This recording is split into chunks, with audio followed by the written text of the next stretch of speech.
Hello बच्चों, कैसे हो आप सब। Welcome back to our channel. My name is Priya और आज हम स्टार्ट करेंगे अल्काइंस।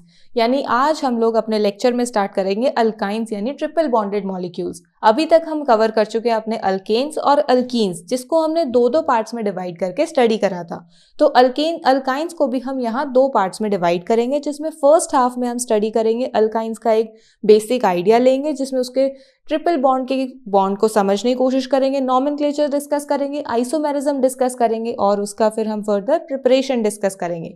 और नेक्स्ट पार्ट में हम कवर करेंगे उसकी प्रॉपर्टीज, जिसके अंडर हम फिजिकल और केमिकल प्रॉपर्टीज कवर करेंगे। सो लेट्स बिगिन विद अल्काइंस। अब अल्काइंस हमें पता है कि अल्काइंस भी कैसे हैं, एक अनसैचुरेटेड हाइड्रोकार्बन है। अनसैचुरेटेड क्यों है? क्योंकि सैचुरेटेड हाइड्रोकार्बन हम ऑलरेडी बता चुके थे, जिसके अंदर सिंगल बॉन्ड होता है, और जिसमें भी मल्टीपल बॉन्ड होता है उसे हम अनसैचुरेटेड हाइड्रोकार्बन की तरह कैटेगराइज करते हैं। तो जो आपके अल्काइंस हैं, इन्हें आप कैसे लिख सकते हो कि they are unsaturated hydrocarbons. Unsaturated hydrocarbons के साथ साथ यहाँ पर जो आपके पास मल्टीपल बॉन्ड प्रेजेंट होगा वो होगा कार्बन कार्बन के बीच में ट्रिपल बॉन्ड। ट्रिपल बॉन्ड का मतलब है कि यहाँ पर जो आपके पास कार्बन और कार्बन के बीच में बॉन्ड होगा, यहाँ एक तो सिग्मा बॉन्ड होगा और दो पाई बॉन्ड्स होंगे। क्योंकि जब भी हमारे पास मल्टीपल बॉन्ड्स आते हैं तो उनमें से एक बॉन्ड तो सिग्मा होता है और बाकी जो बॉन्ड्स बच जाते हैं वो पाई बॉन्ड्स होते हैं। तो अगर हम इसका एक बेसिक एग्जाम्पल देखें, स्मॉलेस्ट एग्जाम्पल, तो वो क्या होगा हमारे पास CH ट्रिपल बॉन्ड CH। ये हमारे पास एग्जाम्पल होगा जिसके अंदर हमारे पास दो कार्बन एटम्स के बीच में ट्रिपल बॉन्ड है। तो ये तो हो गई हमारी अल्काइंस की एक बेसिक इंट्रोडक्शन। अब अल्काइंस के अंडर हम इसके नॉमेनक्लेचर को स्टार्ट करते हैं। जब हम इसके नॉमेनक्लेचर को स्टार्ट करेंगे तो हमारे प्रीवियस चैप्टर में जो हमने IUPAC नॉमेनक्लेचर के रूल्स डिस्कस करे थे उन्हीं को यूज करेंगे यहाँ पर। और आपको डिफरेंस सिर्फ कहाँ देखने को मिलेगा, अल्केन्स में आप सुफिक्स यूज करते थे ANE, अल्कीन्स में आप सुफिक्स यूज करते थे ENE, यहाँ आप यूज करोगे YNE। ये आपके पास सिंगल बॉन्ड के लिए होता है सुफिक्स, ये आपके पास डबल बॉन्ड के लिए होता है और ये आपके पास है ट्रिपल बॉन्ड के लिए। तो अभी हम ट्रिपल बॉन्डेड मॉलिक्यूल्स को स्टडी कर रहे हैं, इस वजह से हम यहाँ पर सुफिक्स यूज करेंगे YNE along with the word root. So let's begin with the nomenclature of alkynes. सो जब हम नॉमेनक्लेचर ऑफ अल्काइंस की बात करते हैं तो यहाँ अभी मैंने कुछ एग्जांपल्स कंसिडर करे हैं, जिसमें सबसे पहले मैंने एक स्मॉलेस्ट अल्काइन कंसिडर करा है। जब आप इस अल्काइन को देखोगे तो यहाँ पर आपको दो कार्बन दिख रहे हैं। 2 कार्बन के लिए हमारे पास वर्ड रूट होता है इथ। ट्रिपल बॉन्ड है तो हम यहाँ पर वाइन यूज कर रहे हैं, YNE यूज कर रहे हैं। तो यहाँ पर इस मॉलिक्यूल का नेम हो जाएगा, इस फर्स्ट कंपाउंड का नेम हो जाएगा हमारे पास इथाइन। सिमिलरली जब आप नेक्स्ट मॉलिक्यूल देखोगे, इस मॉलिक्यूल में आपको 3 नंबर ऑफ कार्बन एटम्स दिख रहे हैं और 3 कार्बन एटम्स के लिए हमारे पास वर्ड रूट होता है प्रोप और ट्रिपल बॉन्ड के लिए हम यूज कर रहे हैं आइन। तो यहाँ पर इस कंपाउंड का नेम हो जाएगा प्रोपाइन। जब आप नेक्स्ट मॉलिक्यूल देखोगे तो इस मॉलिक्यूल में आपके पास एक ब्रांच भी ऑब्जर्व हो रही है, तो हमें यहाँ पर ट्रिपल बॉन्ड के साथ साथ उस ब्रांच पार्ट को भी नेम करना है। और ब्रांचिंग के लिए हम ऑलरेडी जब भी IUPAC नॉमेनक्लेचर के रूल्स को स्टडी करते हैं, जो हम ऑलरेडी डिस्कस कर चुके हैं, तो ब्रांच सबसे पहले नेम करा जाता है। तो ब्रांच को हम सबसे पहले नेम करेंगे अकॉर्डिंग टू द नंबरिंग। यहाँ पर 1 2 3 4 आएगा, क्योंकि हम ट्रिपल बॉन्ड को प्रायोरिटी देंगे as compared to the branch. तो यहाँ पर हमारे पास 3rd पोजीशन पर मिथाइल है और total number of carbon atom chain में 4 है, तो 3 मिथाइल ब्यूट हम 4 नंबर ऑफ कार्बन एटम्स के लिए यूज कर रहे हैं और ट्रिपल बॉन्ड है तो आइन। तो इस कंपाउंड का नेम हो जाएगा 3 मिथाइल ब्यूटाइन। तो ये तो हो गया हमारा नॉमेनक्लेचर। अब हम बात कर लेते हैं अल्काइंस की होमोलोगस सीरीज की। होमोलोगस सीरीज का मतलब होता है कि जब हम उनको एक सीरीज में स्टडी करते हैं जिनके बीच में हमें CH2 ग्रुप्स का डिफरेंस देखने को मिलता है। तो अभी हमारे पास जो स्मॉलेस्ट अल्काइन है वो है हमारे पास C ट्रिपल बॉन्ड C और यहाँ पर हाइड्रोजन हाइड्रोजन। अब अगर मैं नेक्स्ट अल्काइन ड्रॉ करूं, जिसमें मैं यहाँ पर CH3 C triple bond CH draw कर रही हूँ, फिर मैं एक और अल्काइन ड्रॉ करूं जिसके अंदर मैं ड्रॉ कर रही हूँ CH3 CH2C triple bond CH, और एक और ड्रॉ करूंगी तो CH3 CH2 CH2 C triple bond CH। अब जब आप इनके मॉलिक्यूलर फॉर्मूला को ध्यान से क्लोजली ऑब्जर्व करोगे तो आपको क्या ऑब्जर्वेशन मिलेगी यहाँ पर, कि जब आप यहाँ इस सीरीज को स्टडी कर रहे हो फर्स्ट मॉलिक्यूल में तो आपको C2H2 देखने को मिल रहा है, यानी इसका जनरल फॉर्मूला क्या है C2H2। नेक्स्ट मॉलिक्यूल में C3 और H कितने हैं 3 4, तो H4। फिर नेक्स्ट मॉलिक्यूल में 1 2 3 4 C4 3 4 5 6 H6। फिर उससे नेक्स्ट मॉलिक्यूल में C5 3 4 5 6 7 8, तो H8। अब यहाँ पर जब आप डिफरेंस देखोगे कि ऊपर से जब आप नीचे की तरफ आ रहे हो अपनी सीरीज में, तो आपको कितने मॉलिक्यूल्स का, कितने कार्बन हाइड्रोजन का डिफरेंस ऑब्जर्व हो रहा है। देखो यहाँ पर आपको एक CH2 ग्रुप का डिफरेंस मिल रहा है, फिर यहाँ से यहाँ पर आ रहे हो तब भी आपको एक CH2 ग्रुप का डिफरेंस ऑब्जर्व हो रहा है, और यहाँ से यहाँ मूव करते हुए भी आपके पास एक CH2 ग्रुप का आपको डिफरेंस ऑब्जर्व हो रहा है। तो जब भी आपको किसी सीरीज के अंदर CH2 ग्रुप का डिफरेंस ऑब्जर्व होता है, तो ऐसी सीरीज को हम कैटेगराइज करते हैं एज होमोलोगस सीरीज। तो इस होमोलोगस सीरीज से आपको क्या ऑब्जर्वेशन मिलती है कि हमारे पास ये जो अल्काइंस हैं, ये जनरल फॉर्मूला CnH2n-2 को फॉलो करते हैं। अब ये इसे फॉलो कैसे करते हैं, जब हम यहाँ पर देख रहे हैं, तो अगर मैं इस मॉलिक्यूल को कंसिडर करूं जिसमें है C3H4, अब इस मॉलिक्यूल के अंदर अगर मैं n की वैल्यू देखूं तो n की वैल्यू हमारे पास 3, सो 2n-2 कितना होगा, 2 into 3 minus 2, which is 2 3s are 6, 6 minus 2 is 4। तो यहाँ पर आपके पास फॉर्मूला बनेगा C3H4, which means कि ये इस जनरल फॉर्मूला को फॉलो कर रहा है। एक और एग्जाम्पल देख लेते हैं, जैसे ये वाला C5H8। अब यहाँ पर जब हम n की वैल्यू देखेंगे तो n की value comes out to be 5, और 2n-2 की वैल्यू कितनी आएगी, 2 into 5 minus 2, so 2 5s are 10 minus 2 which is 8। तो यहाँ पर भी हमारा ये जनरल फॉर्मूला फॉलो हो रहा है, विच मीन्स कि अल्काइंस के लिए जनरल फॉर्मूला है CnH2n-2। अब जब आप तीनों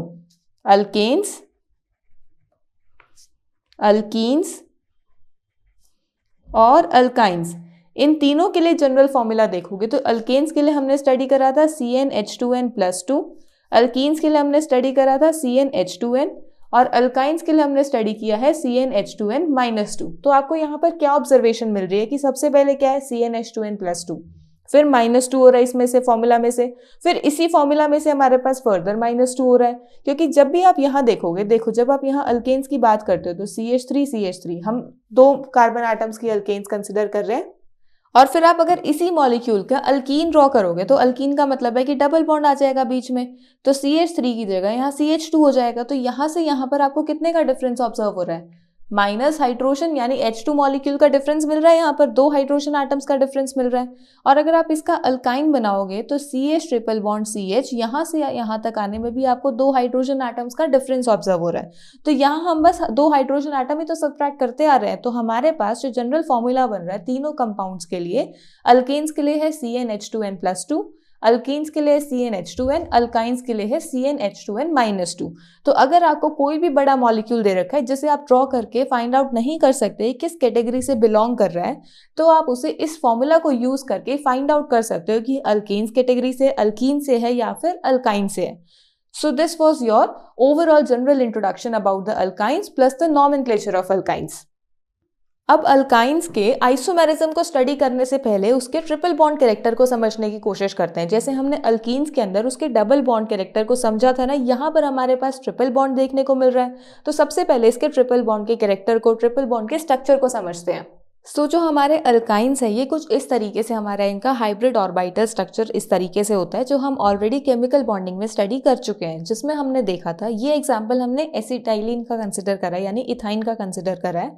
अब यहाँ पर हमने क्या देखा था कि जो हमारे हाइब्रिड ऑर्बिटल्स इन्वॉल्व होते हैं कार्बन के, ये आपके पास यहाँ पर कार्बन प्रेजेंट है। तो ये जो 2 कार्बन एटम्स हैं, इनके हाइब्रिड ऑर्बिटल्स जो पार्टिसिपेट करते हैं वो sp ऑर्बिटल पार्टिसिपेट करते हैं, जो s ऑर्बिटल ऑफ हाइड्रोजन के साथ कंबाइन करते हैं और आपके सिग्मा बॉन्ड की फॉर्मेशन होती है। तो यहाँ पर ये सिग्मा बॉन्ड कहाँ से कैसे फॉर्म हुआ है, s orbital of hydrogen and sp orbital of carbon. ये हाइब्रिड ऑर्बिटल है, नॉर्मल एटॉमिक ऑर्बिटल। सिमिलरली यहाँ पर भी हमारे पास s ऑर्बिटल और sp ऑर्बिटल से फॉर्म हुआ है, और ये जो हमारे पास सिग्मा बॉन्ड बना है, ये सिग्मा बॉन्ड हमारा फॉर्म हुआ है दोनों sp हाइब्रिड ऑर्बिटल से। जो दोनों कार्बन के sp हाइब्रिडाइज्ड ऑर्बिटल्स होते हैं ये ओवरलैप करते हैं और आपके पास एक सिग्मा बॉन्ड की फॉर्मेशन होती है। तो ये तो हो गए हमारे सिग्मा बॉन्ड्स। अब बाकी जो हमारे पास बॉन्ड्स रह गए, that is multiple bond which is pi bond. वो कैसे फॉर्म होते हैं, वो हमारे अनहाइब्रिडाइज्ड ऑर्बिटल से फॉर्म होते हैं जिनमें साइडवेज ओवरलैपिंग होती है। तो ये 2 हमारे पाई बॉन्ड्स फॉर्म हो रहे हैं। अब यहाँ पर हमने पहले भी डिस्कस करा था अल्कीन्स के अंदर कि जो हमारे पास सिग्मा बॉन्ड्स होते हैं ये स्ट्रॉन्गर होते हैं as compared to pi bonds, क्योंकि पाई बॉन्ड्स के अंदर साइडवेज ओवरलैपिंग होती है, जिस वजह से हमारे पास ये जो बॉन्डिंग है पाई बॉन्ड्स की वो वीक होती है। तो उसका क्लियरली मतलब है कि जो अगर हमारे पास सिग्मा बॉन्ड स्ट्रॉन्ग होंगे, स्ट्रॉन्ग होने का मतलब है कि उनकी बॉन्ड लेंथ आपके पास छोटी होगी एज कंपेयर टू हमारे जो सिंगल और डबल बॉन्ड है, क्योंकि यहाँ पर हमारे पास क्या है, ट्रिपल बॉन्डेड स्ट्रक्चर है। ट्रिपल बॉन्डेड स्ट्रक्चर जो है आपका वो स्ट्रॉन्गर है as compared to double bonded, और डबल बॉन्डेड स्ट्रक्चर आपका स्ट्रॉन्गर है as compared to single bonded. क्योंकि ये कंपैरिजन तो हम ऑलरेडी भी डिस्कस कर चुके हैं कि अगर आप एक लकड़ी को कंसिडर करोगे वो जल्दी टूट जाएगी, 2 को लोगे वो थोड़ा और टाइम लगा के टूटेगी और फोर्स लगा के टूटेगी, और 3 स्टिक्स को एक साथ लोगे तो वो और एक्स्ट्रा फोर्स लगाने पर ब्रेक होगी। तो यहाँ पर हमारे पास अगर हम ट्रिपल बॉन्ड को देखें, डबल बॉन्ड को देखें और सिंगल बॉन्ड को देखें, तो जो स्ट्रेंथ है हमारे पास ट्रिपल बॉन्ड में सबसे ज्यादा है, फिर डबल बॉन्ड में, और फिर ट्रिपल बॉन्ड के अंदर, सिंगल बॉन्ड के अंदर आती है। तो ये जो स्ट्रेंथ है, ये बॉन्ड ऑर्डर अगर इसका हाईएस्ट है तो हमें इसकी बॉन्ड लेंथ लोवेस्ट ऑब्जर्व होगी, क्योंकि अगर उनके बीच में डिस्टेंस कम होगा तभी तो वो एक दूसरे के साथ टाइटली ओवरलैपिंग करके उसको एक दूसरे को होल्ड करके रख सकेंगे। तो अगर बॉन्ड लेंथ कम है, विच मीन्स कि हमारे पास यहाँ जो ट्रिपल बॉन्ड के अंदर बॉन्ड लेंथ आपको ऑब्जर्व होगी वो कम ऑब्जर्व होगी बाकी दोनों के कंपैरेटिवली। तो जो आपको सी ट्रिपल बॉन्ड सी की बॉन्ड लेंथ मिलती है वो मिलती है आपको 120 पिकोमीटर, और जो सी डबल बॉन्ड सी की हमने देखी थी वो देखी थी हमने 133 पिकोमीटर्स, और सी सिंगल बॉन्ड सी की 154 पिकोमीटर्स। तो आपको ये बॉन्ड लेंथ और बॉन्ड ऑर्डर का ऑर्डर आपको ध्यान रखना है, ये हम ऑलरेडी केमिकल बॉन्डिंग में भी डिस्कस कर चुके हैं। प्लस साथ में अगर हम यहाँ बॉन्ड एंगल की बात करते हैं तो बॉन्ड एंगल आपको कहाँ ऑब्जर्व होगा, अगर आपका मॉलिक्यूल इस तरीके से है तो आपको बॉन्ड एंगल तो इन्हीं के बीच में ऑब्जर्व होगा। और ये हम क्लियरली देख सकते हैं कि अगर एक लीनियर मॉलिक्यूल है तो जो ये आपका बॉन्ड एंगल होगा ये 180 डिग्री होगा, तभी तो वो मॉलिक्यूल स्ट्रेट एग्जिस्ट कर पाएगा। तो बॉन्ड एंगल और बॉन्ड लेंथ आपको क्लियर हो चुकी है। अब नेक्स्ट आती है इसके अराउंड रोटेशन। अब हमें ऑलरेडी पता है कि रोटेशन, जो फ्री रोटेशन है वो सिर्फ और सिर्फ एक सिंगल बॉन्ड के अराउंड होती है। डबल और ट्रिपल बॉन्ड के अराउंड हमें रिस्ट्रिक्टेड, या फिर आप कह सकते हो कि रोटेशन अलाउड ही नहीं होती, क्योंकि जब हम ट्रिपल बॉन्ड या डबल बॉन्ड की बात करते हैं, जो भी मल्टीपल बॉन्ड की बात करते हैं, तो जैसे ये हमारा सिंगल बॉन्ड है, अब इसके अराउंड मल्टीपल बॉन्ड कैसे होते हैं, इसके परपेंडिकुलर होते हैं। एक मल्टीपल बॉन्ड आपको ऐसे ऑब्जर्व होगा और दूसरा मल्टीपल बॉन्ड आपको ऐसे ऑब्जर्व होगा, तो ये इसको रोटेट ही नहीं होने देगा, क्योंकि इसने इसकी जो परपेंडिकुलर डायरेक्शंस थी वहां से इसको पकड़ लिया है। अब पकड़ने की वजह से ये इसको रोटेट नहीं होने देगा, क्योंकि अगर ये रोटेट हुआ तो वो बॉन्ड्स ब्रेक होंगे, जो मॉलिक्यूल के अंदर पॉसिबिलिटी नहीं है। तो इस वजह से हमें जो रोटेशन ऑब्जर्व होती है वो सिर्फ और सिर्फ सिंगल बॉन्डेड मॉलिक्यूल्स के अंदर ही ऑब्जर्व होती है। तो आपको ये मॉलिक्यूल कैसे ऑब्जर्व होगा, ये मॉलिक्यूल आपको प्रॉपर इन प्लेन ऑब्जर्व होगा कि ये आपका कार्बन कार्बन के बीच में ट्रिपल बॉन्ड है, पहले ये सिंगल बॉन्ड है, फिर ये एक हाइड्रोजन के साथ सिंगल बॉन्ड, ये इधर एक और हाइड्रोजन के साथ सिंगल बॉन्ड। किस तरीके से कि अगर ये कार्बन कार्बन है तो यहाँ पर हमारे पास ये इसके हाइड्रोजन एटम्स है, तो ये मॉलिक्यूल तो प्लेन में होगा, लेकिन इसके जो हमारे पाई बॉन्ड्स हैं, एक पाई बॉन्ड हमारा अबव द प्लेन होगा और एक पाई बॉन्ड हमारा इन द प्लेन होगा, क्योंकि हमारे पास क्या है इसके अंदर परपेंडिकुलर डायरेक्शंस में हो गए ना, तो एक ऐसे हमारे पास इस तरीके से एक अबव एक बिलो होगा, मतलब एक बॉन्ड तो हमारा ऐसे आ रहा होगा, एक ऐसे एक ऐसे, तो ये तो एक हो गया क्योंकि वो पूरे सर्कल में रहता है। और दूसरा हमारा कैसे होगा, एक इधर से तो दूसरा इधर से, तो हमें यहाँ पर एक पाई बॉन्ड तो अबव और बिलो देखने को मिलेगा और एक पाई बॉन्ड आपको इन द प्लेन ऑब्जर्व होगा। तो इस तरीके से आपको यहाँ पर इस मॉलिक्यूल का स्ट्रक्चर ऑब्जर्व होगा। तो this is the structure for alkyne molecules. Now let's move on towards the isomerism of alkynes. So isomerism हम ऑलरेडी डिस्कस कर चुके हैं, वो फिनोमिना जो आपके आइसोमर्स शो करते हैं। और आइसोमर्स कौन से कंपाउंड्स होते हैं जिनका मॉलिक्यूलर फॉर्मूला सेम होता है बट उनकी स्ट्रक्चरल रिप्रेजेंटेशन डिफरेंट होती है। तो हमने अल्केन्स के अंदर देखा था कि हमें स्ट्रक्चरल आइसोमर्स ऑब्जर्व होते हैं, फिर अल्कीन्स के अंदर हमने देखा था कि स्ट्रक्चरल आइसोमर्स के साथ साथ हमें कुछ ज्योमेट्रिकल आइसोमर्स भी ऑब्जर्व होते हैं। अब यहाँ अल्काइंस के अंदर हम देखेंगे कि अगेन हमें यहाँ पर स्ट्रक्चरल आइसोमर्स ऑब्जर्व होते हैं। अब स्ट्रक्चरल आइसोमर्स कौन से होंगे आपके यहाँ पर, अगर आपके पास कोई फंक्शनल ग्रुप नहीं है तब तक आप फंक्शनल आइसोमर और मेटामेरिज्म को डिस्कस नहीं करोगे। हमारे पास सिर्फ चेन आइसोमर आता है और पोजीशन आइसोमर आता है, तो हमारे पास यहाँ पर पोजीशन और चेन आइसोमेरिज्म ही प्रेजेंट होगा कंपाउंड के अंदर। जैसे फॉर एग्जाम्पल अगर हम कुछ मॉलिक्यूल्स को देखें, सो ये आपके पास कुछ मॉलिक्यूल्स हैं और इन मॉलिक्यूल्स का जब आप नॉमेनक्लेचर करोगे तो आपको यही नॉमेनक्लेचर ऑब्जर्व होगा। अपने IUPAC नॉमेनक्लेचर के रूल्स को यूज करके इनके नॉमेनक्लेचर को डिस्कस करने की कोशिश करना कि आप इनको ड्रॉ कर पाओ नॉमेनक्लेचर्स को। तो यहाँ पर क्या होगा, जब आप इन कंपाउंड्स को ऑब्जर्व कर रहे हो तो फर्स्ट और सेकेंड मॉलिक्यूल के अंदर देखो आपको डिफरेंस कहाँ मिल रहा है। आपके मॉलिक्यूल में बिल्कुल सिमिलैरिटी है, चेन लेंथ के अंदर भी सिर्फ डिफरेंस आपको ट्रिपल बॉन्ड की पोजीशन में मिल रहा है। यहाँ ट्रिपल बॉन्ड आपके फर्स्ट और सेकंड कार्बन के बीच में है और इस मॉलिक्यूल में आपका ट्रिपल बॉन्ड सेकंड और थर्ड कार्बन के बीच में है, विच मीन्स कि यहाँ पर आपको पोजीशन ऑफ ट्रिपल बॉन्ड में डिफरेंस मिल रहा है। तो इसका मतलब है कि यहाँ पे जो आपके पास आइसोमेरिज्म एग्जिस्ट करेगा वो होगा आपका पोजीशन आइसोमेरिज्म। यानी कि इन दोनों मॉलिक्यूल्स के अंदर आपको पोजीशन आइसोमेरिज्म शो होगा।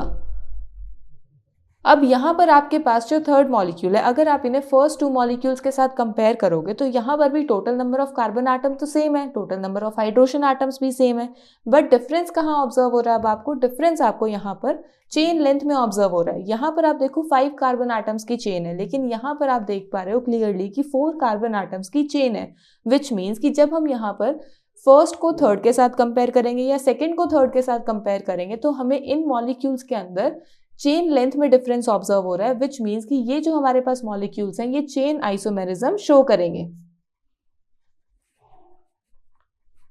और आइसोमेरिज्म स्टार्ट करने से पहले ही हमने डिस्कस करा था कि हमें यहाँ पर structural isomers which is positional isomers and chain isomerism हमें यहाँ पर ऑब्जर्व होगा। तो ये आपके पास कुछ एग्जांपल्स पोजीशन और चेन आइसोमेरिज्म के।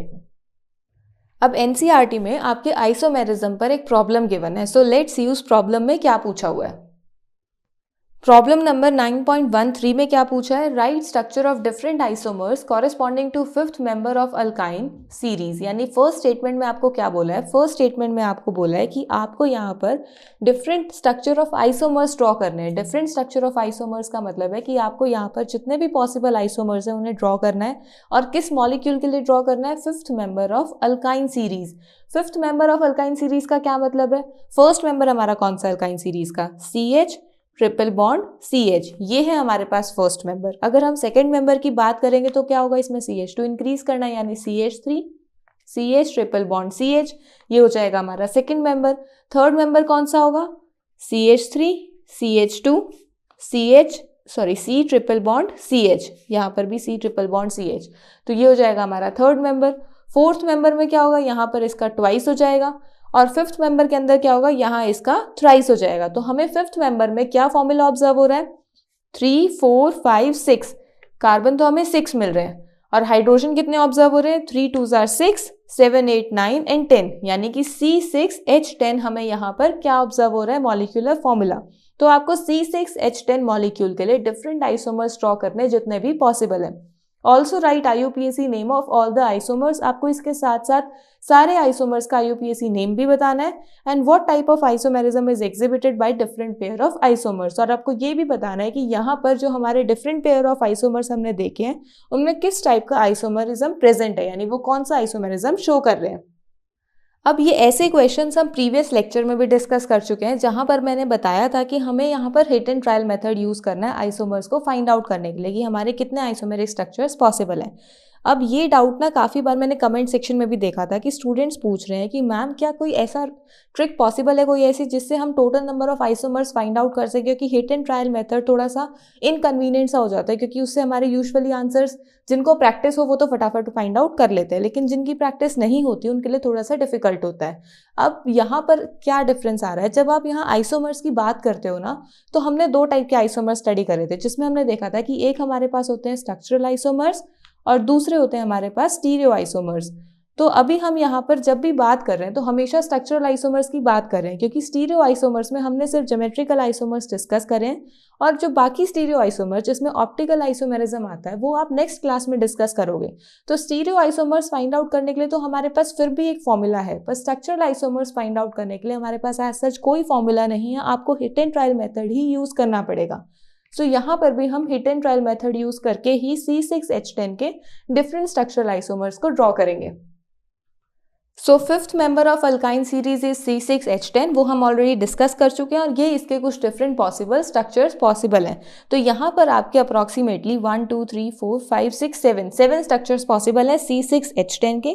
और जब आप इसका नॉमेनक्लेचर देखोगे according to the IUPAC rules, आप यहाँ पर उसके नॉमेनक्लेचर को, यही नॉमेनक्लेचर आपको मिलेगा कि आपको सबसे पहले पोजीशन देखनी है द ट्रिपल बॉन्ड की as compared to the branching. जैसे आप यहाँ देखोगे तो यहाँ तो आपको स्ट्रेट चेन मिल रही है, तो आप यहाँ से नंबरिंग करो, वर्ड रूट और YNE यूज करो along with the position of triple bond. और यहाँ देखोगे आपको तो यहाँ पर आपको ब्रांच भी नंबर करना है और साथ में ट्रिपल बॉन्ड को भी नंबर करना है, और ट्रिपल बॉन्ड को पहले प्रायोरिटी देनी है, तो यहाँ पर आपकी नंबरिंग इसके अकॉर्डिंग होगी। तो यहाँ पर इस तरीके से हम कंपाउंड का नॉमेनक्लेचर देखेंगे। अब यहाँ पर हमने जो फर्स्ट 2 स्टेटमेंट्स थी वो तो कवर कर ली क्वेश्चन की। लास्ट स्टेटमेंट में क्या पूछा हुआ है? What type of isomerism is exhibited by the different pair of isomers? अब यहाँ ऊपर ही हमने isomerism स्टडी करा है, तो यहीं से आप क्लियरली देखकर बता सकते हो कि जब आप फर्स्ट 3 मॉलिक्यूल्स देख रहे हो तो यहाँ पर तो आपको पोजीशन आइसोमेरिज्म ऑब्जर्व हो रहा है, और बाकी मॉलिक्यूल्स को जब आप इन फर्स्ट 3 के साथ कंपेयर करोगे तो आपको चेन आइसोमेरिज्म ऑब्जर्व होगा, क्योंकि यहाँ पर इनके अंदर चेन लेंथ में डिफरेंस आ रहा है। और अगर आप इन्हें चेन ब्रांच पार्ट्स को कंपेयर करोगे तो आपको दिखेगा कि यहाँ पर पोजीशन में डिफरेंस है, जो आपकी ब्रांच की पोजीशन है या फिर ट्रिपल बॉन्ड की पोजीशन है, उनमें डिफरेंस मिल रहा है। जैसे यहाँ पर फर्स्ट 3 मॉलिक्यूल्स के अंदर देखो, पहले तीनों मॉलिक्यूल्स के अंदर पोजीशन ऑफ ट्रिपल बॉन्ड में डिफरेंस है, विच मीन्स कि ये तीनों कैसे हैं, पोजीशन आइसोमर्स हैं। फिर नेक्स्ट मॉलिक्यूल के अंदर अगर आप इन्हें कंपेयर करोगे इन मॉलिक्यूल्स के साथ तो यहाँ पर आपको चेन में डिफरेंस मिल रहा है, चेन लेंथ में, तो ये आपके इसके साथ कैसे होंगे, चेन आइसोमेरिज्म में। लेकिन जब आप इस मॉलिक्यूल को इस मॉलिक्यूल के साथ कंपेयर करोगे तो आपको पोजीशन ऑफ ब्रांच ग्रुप का डिफरेंस ऑब्जर्व होगा, तो इस वजह से आप इन दोनों को क्या बोलोगे, पोजीशन आइसोमेरिज्म। शो कर रहे हैं ये मॉलिक्यूल्स की ये दोनों मॉलिक्यूल्स पोजीशन आइसोमर्स हैं। फिर जब आप इनको देखोगे ये भी आपस में पोजीशन आइसोमर्स है, क्योंकि ट्रिपल बॉन्ड का डिफरेंस आपको यहाँ ऑब्जर्व हो रहा है, और ये आपके इनके कंपैरेटिवली इनके जो रिलेशन में है वो है चेन आइसोमेरिज्म, क्योंकि यहाँ फर्दर चेन लेंथ आपकी रिड्यूस हो रही है।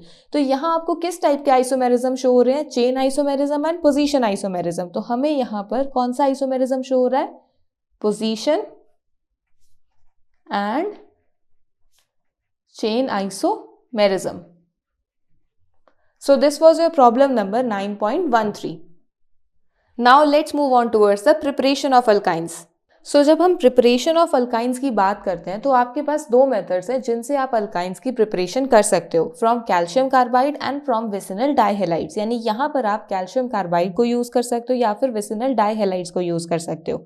जब हमें इंडस्ट्रियल स्केल पर यानी काफ़ी लार्ज अमाउंट में अल्काइंस की प्रिपरेशन करनी होती है, वो भी इन पर्टिकुलरली इथाइन की अगर हमें प्रिपरेशन करनी होती है तो हम कैल्शियम कार्बाइड मेथड को यूज़ करते हैं। तो इस मेथड के अंदर हमारा क्या होता है, आप कैल्शियम कार्बाइड को वाटर के साथ रिएक्ट करते हो और आपको कैल्शियम हाइड्रोक्साइड और इथेन की फॉर्मेशन ऑब्जर्व होती है। तो यहाँ पर आपके पास क्या क्या रिक्वायरमेंट है, सबसे पहले तो आपको कैल्शियम कार्बाइड की रिक्वायरमेंट है कि अब हम कैल्शियम कार्बाइड कैसे बनाएं, क्योंकि कैल्शियम कार्बाइड से ही तो आपके पास इथाइन आएगा। कैल्शियम कार्बाइड है आपके पास CaC2, जिसकी फॉर्मेशन कैसे होगी, सबसे पहले आप क्या कंसिडर करोगे, आप एक लाइमस्टोन कंसिडर करोगे जिसका फॉर्मूला होता है कैल्शियम कार्बोनेट यानी CaCO3। तो जब आप इस लाइमस्टोन को हीट करोगे तो आपके पास यहाँ पर कैल्शियम ऑक्साइड प्लस ऑक्सीजन की फॉर्मेशन होगी, और जब आप इस कैल्शियम ऑक्साइड को फर्दर आप कार्बन के साथ रिएक्ट करोगे, या फिर आप कह सकते हो कि कोक के साथ जब हम रिएक्शन शो कर रहे हैं कैल्शियम ऑक्साइड को, जब हम कार्बन के साथ रिएक्शन शो कर रहे हैं इसकी, तो हमारे पास कैल्शियम कार्बाइड की फॉर्मेशन हो रही है along with the carbon monoxide, और जब हम इस रिएक्शन को बैलेंस करें तो हमें कुछ इस टाइप की रिएक्शन ऑब्टेन हो रही है। अब हमें मिल गया यहाँ से हमारा कैल्शियम कार्बाइड, जिससे हमें हमारी ऐसे अल्काइन मॉलिक्यूल की फॉर्मेशन करनी है। तो जब आप इस कैल्शियम कार्बाइड को वाटर के साथ रिएक्ट करोगे तो आपको क्या ऑब्जर्व होगा, हमने स्टार्टिंग में ही बोला था कि यहाँ से हमें अपना इथाइन मॉलिक्यूल मिलेगा along with the calcium hydroxide यानी CaOH whole twice plus C2H2 which is ethyne molecule. तो यहाँ से आपको आपने अल्काइन मॉलिक्यूल की फॉर्मेशन ऑब्जर्व होगी। Now let's move on towards the formation of alkynes from vicinal dihalides. Now moving on towards the preparation of alkynes from vicinal dihalides. अब vicinal dihalides हम already study कर चुके हैं कि अगर हमारे पास दो एडजेसेंट कार्बन है और उनके ऊपर हेलोजन्स अटैच्ड है तो ऐसे हमारे मॉलिक्यूल को हम बोलते हैं vicinal dihalides, क्योंकि वो vicinal पोजीशंस पर अटैच्ड है। सो यहाँ पर आप विसिनल डाइहेलाइड से अल्काइन की फॉर्मेशन कैसे करोगे, लेट्स कंसिडर आपके पास एक विसिनल डाइहेलाइड है,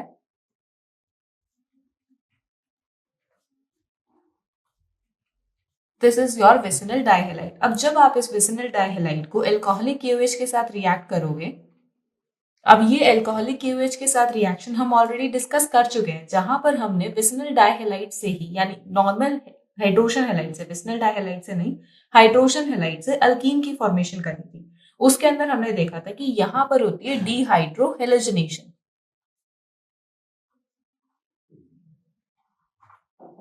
डिहाइड्रोहेलोजनेशन के अंदर क्या होता है कि आपका एक HX मॉलिक्यूल जो है वो एलिमिनेट होता है। अब वो किस तरीके से एलिमिनेट होगा, यहाँ से आपका जो हाइड्रोजन है ये रिमूव होगा और इसका बॉन्ड शिफ्ट होगा इधर, और ये जब इसके पास यहाँ एक्स्ट्रा बॉन्ड की फॉर्मेशन करेगा तो एक Br भी रिमूव हो जाएगा। तो इस तरीके से आपके पास एक नए मॉलिक्यूल की फॉर्मेशन होगी जो इस तरीके से एग्जिस्ट करता है। अब यहाँ से आपका हाइड्रोजन रिमूव हुआ है तो हाइड्रोजन और ब्रोमीन बच गए, और यहाँ से ब्रोमीन रिमूव हुआ है तो दोनों पोजीशंस पर हाइड्रोजन बच गया। अब यहाँ हमारे पास क्या है, एक अल्कीन ऑब्टेन हुआ है, लेकिन हमें क्या चाहिए, एक अल्काइन। तो इसके अंदर हम फर्दर इसको रिएक्ट करवाएंगे NaNH2 के साथ, जिसमें Na positive NH2 negative form में एग्जिस्ट करता है। तो जब ये हमारे पास रिएक्शन सोडा अमाइड के साथ होगी तो उस टाइम पर क्या होगा, आपके पास ये जो हाइड्रोजन है ये रिमूव हो जाएगा, इसको तो NH2 नेगेटिव ले जाएगा और फॉर्म कर लेगा अमोनिया, जिससे क्या होगा, आपके इस बॉन्ड को इधर शिफ्ट कर दिया जाएगा। यानी जो हाइड्रोजन के साथ बॉन्ड फॉर्म हुआ था वो कार्बन और कार्बन के बीच में है, जिससे यहाँ पर एक एक्स्ट्रा बॉन्ड की फॉर्मेशन हो जाएगी। और उस एक्स्ट्रा बॉन्ड को रिमूव करने के लिए हमारे पास जो Br है ये रिमूव होगा यहाँ से, और ये किसके साथ जाएगा, ये जाएगा Na पॉजिटिव के साथ, और आपके पास फॉर्मेशन होगी NaBr की। यानी यहाँ से आपके पास क्या होगा, आपको एक अल्काइन मिलेगा, यानी CH triple bond CH plus साथ में NaBr रिमूव होगा और प्लस अमोनिया भी रिलीज होगी। तो इस तरीके से आप विसिनल डाइहैलाइड्स को यूज करके उससे अल्काइन की फॉर्मेशन कर सकते हो। अब जरूरी नहीं आप हमेशा इसी तरीके से कोई विसिनल डाइहैलाइड कंसिडर करो जिससे इथाइलिन की ही फॉर्मेशन होगी, आप कोई और विसिनल डाइहैलाइड भी कंसिडर कर सकते हो। जैसे अगर हम यहाँ पर एक ये विसिनल डाइहैलाइड कंसिडर करते हैं, अब यहाँ पर क्या होगा, जैसे आप फर्स्ट स्टेप में एल्कोहलिक KOH ऐड करोगे तो फर्स्ट स्टेप जो एल्कोहलिक KOH है इसके अंदर होगा आपका HX का रिमूवल, जिसमें है आपके पास HBr, जिसके अंदर क्या होगा, यहाँ से एक हाइड्रोजन निकल जाएगा और ये Br निकल जाएगा, और ये जो हाइड्रोजन का बॉन्ड है ये इधर शिफ्ट हो जाएगा। तो आपके पास फॉर्मेशन होगी CH3 C Br double bond CH and H। इस तरीके से आपके पास यहाँ पर CH2 की फॉर्मेशन हो जाएगी। Now moving on towards the next step, अब आप क्या करोगे, यहाँ पर NaNH2 ऐड करोगे। NaNH2 क्यों ऐड कर रहे हो, ताकि आप यहाँ से फिर से एक हाइड्रोजन और एक ब्रोमीन को रिमूव कर सको। यानी यहाँ पर हम सोडा अमाइड की एडिशन कर रहे हैं, जिससे आपके पास अगेन एक H पॉजिटिव रिमूव हो जाएगा और एक Br नेगेटिव रिमूव हो जाएगी, और फिर से आपके पास ये जो H पॉजिटिव वाला बॉन्ड है शिफ्ट हो जाएगा। तो यहाँ पर आपके पास CH3 C triple bond CH की फॉर्मेशन हो जाएगी, यानी अगेन एक अल्काइन की फॉर्मेशन हो रही है फ्रॉम vicinal dihalides। तो इस तरीके से you can form alkynes from vicinal dihalides. So this was all about the preparation of alkynes. And with this our first part of alkynes is completed here, जहां पर हमने स्टडी करा है alkynes के nomenclature के बारे में, उसके ट्रिपल बॉन्ड के बारे में, उसके अंदर फिर हमने आइसोमेरिज्म स्टडी करा और उसकी प्रिपरेशन को स्टडी करा। अब नेक्स्ट पार्ट के अंदर हम उसकी प्रॉपर्टीज को स्टडी करेंगे। आई होप आपको आज का लेक्चर समझ आया होगा। Thank you.